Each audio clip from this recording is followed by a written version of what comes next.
لبیک یا حسین، لبیک یا حسین، یہ باوقار زندگی، یہ باوقار زندگی، یہ مسجدوں میں روشنی، یہ لا الہ کی صدا، نبی کا دین نہ مٹ سکا، رکی نہ آج تک اذان، رکی نہ آج تک اذان، ہے ظلم ہم سے کانپتا، نعرہ حیدری،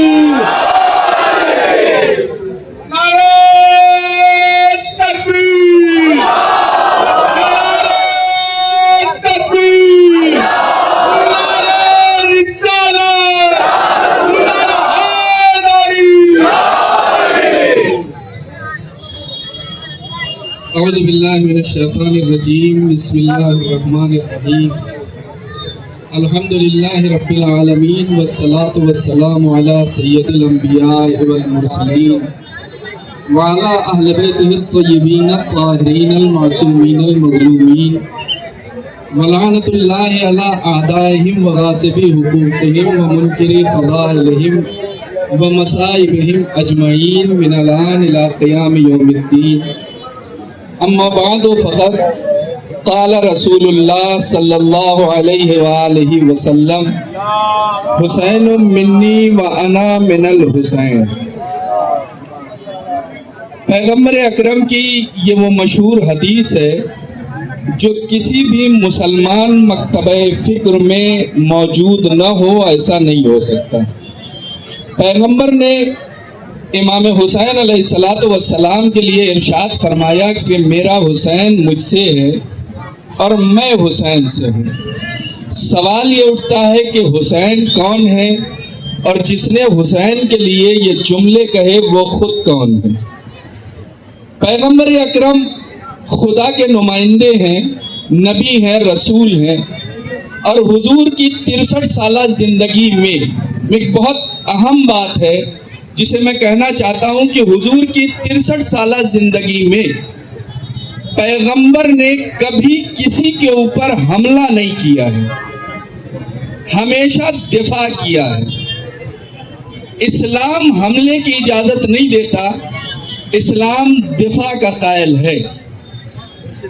پیغمبر نے ہمیشہ دفاع کیا ہے، اور اسلام کی جو گائیڈ لائن ہے کہ اگر تم پر کوئی حملہ کرے تم جواب بھی دو، تو بچوں کے اوپر ظلم نہیں ہونا چاہیے، خواتین کی آبرو محفوظ رہنا چاہیے، بوڑھوں کے اوپر کوئی ظلم نہیں ہونا چاہیے۔ یہ واحد دنیا کا مذہب ہے جو جنگ کے میدان میں بھی انسانیت کے اصول بتا رہا ہے کہ اگر تم خود کو مسلمان کہتے ہو تو تمہیں ان قانون پر پابند رہنا ہوگا۔ تو اگر آج دنیا کے کچھ ممالک میں بنام اسلام لا الہ الا اللہ کے نعرے لگا کے بچوں پر ظلم کیے جا رہے ہیں، بزرگوں پر ظلم کیے جا رہے ہیں، خواتین پر ظلم کیے جا رہے ہیں، تو یہ اسلام محمدی نہیں ہے، یہ ویسٹرن اسلام ہے۔ اسلام ظلم کی اجازت نہیں دیتا ہے۔ وہ پیغمبر جس نے اپنے کردار کے دم پر اسلام پھیلایا تھا، جس نے بوڑھوں کی مدد کر کے اسلام کو پھیلایا تھا، جس نے اپنے اوپر زحمتیں تو برداشت کر لی، کوڑا پھینکنے والے کی عیادت کر کے اسلام پھیلا رہا ہے، وہ اسلام کبھی اس کی اجازت نہیں دیتا ہے۔ ہمارے ہندوستان کی جو گنگا جمنی تہذیب ہے اس میں بھی آپ اٹھا کے دیکھ لیجئے، جس زمانے میں یہاں کے اوپر حسینی حکمران تھے، اگر وہ چاہتے تو ظلم و بربریت کر سکتے تھے، لیکن ہندوستان کی کوئی جھوٹی سے جھوٹی تاریخ بھی یہ نہیں بتاتی ہے کہ حسین کے ماتم کرنے والے کسی حکمران نے کبھی کسی کے اوپر ظلم کیا ہو۔ ہندوستان کی پوری ہندوستان کی تاریخ اٹھا کے دیکھ لیجئے، عادل شاہی حکومت اگر ساؤتھ انڈیا میں تھی تو اس کے اوپر دوسروں نے ظلم کیے ہیں. کوئی تاریخ نہیں بتاتی کہ عادل شاہی حکومت نے کسی بھی مکتبہ فکر کے کسی دوسرے انسان پر ظلم کیا ہو. لکھنؤ کے نوابی نے آوت کی سلطنتیں رہی ہوں, انہوں نے ہمیشہ تازیوں میں شرکت کی ہے. اگر ایک ہی دن ہولی اور عاشور پڑ گیا ہے تو آدھے دن عاشور منایا گیا ہے, آدھے دن ہولی منائی گئی ہے. دنیا کو پیغام دیا ہے ہم حکومتی کام بھی کرتے ہیں, ہم مذہبی کام بھی کرتے ہیں. اگر آپ ہمارے ساتھ کھڑے ہیں تو ہم آپ کے ساتھ کھڑے ہیں. آج جو بھی لوگ بنام اسلام دنیا میں ظلم و بربریت کو بڑھاوا دے رہے ہیں, نہ ان کا اسلام سے کوئی لینا دینا ہے, نہ ان کا پیغمبر اسلام سے کوئی لینا دینا ہے, نہ امیر المومنین سے ان کا کوئی لینا دینا ہے, نہ کربلا سے ان کا کوئی لینا دینا ہے. ہاں, فکر یزید کے حامی ہو سکتے ہیں, حسینیت کے طرفدار نہیں ہو سکتے.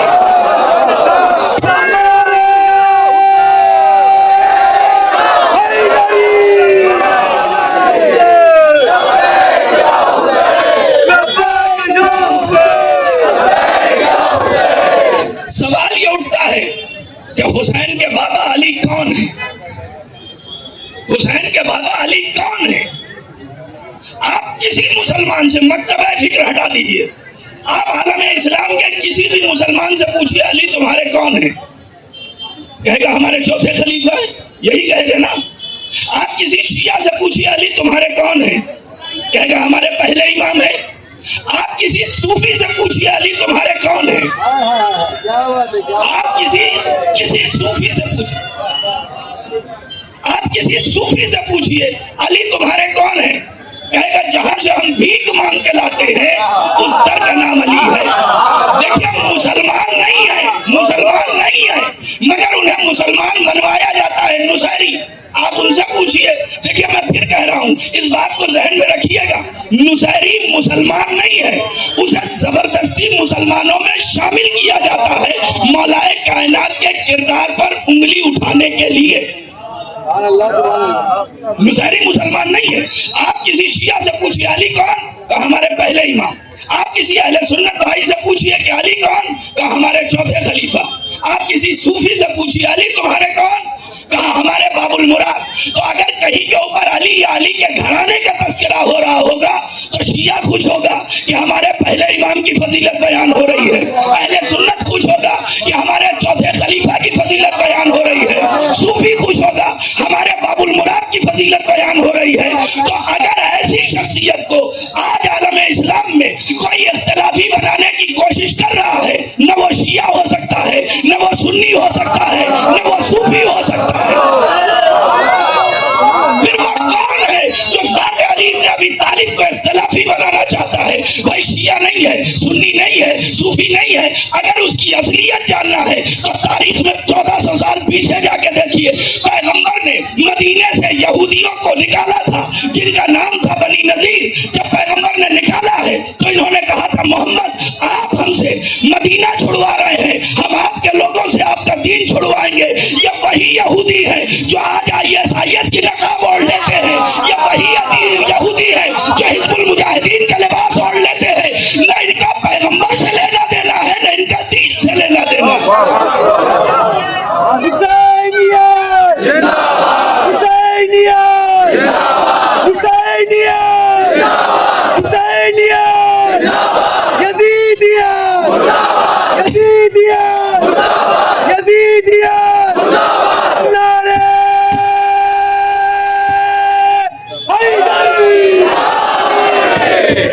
سوال یہ اٹھتا ہے کہ علی کے بیٹے حسین کے مقابلے میں جو کربلا کے میدان میں آیا تھا وہ کون تھا؟ بڑے تاریخوں میں پردے ڈالے گئے ہیں.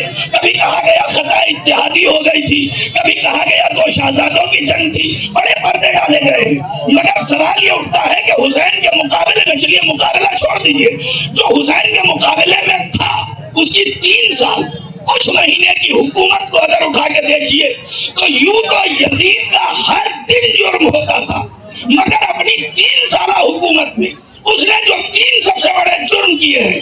پہلے سال میں قتل امام حسین علیہ السلام, حکومت کے دوسرے سال میں واقعہ حرہ مدینے کی تاراجی, 12 3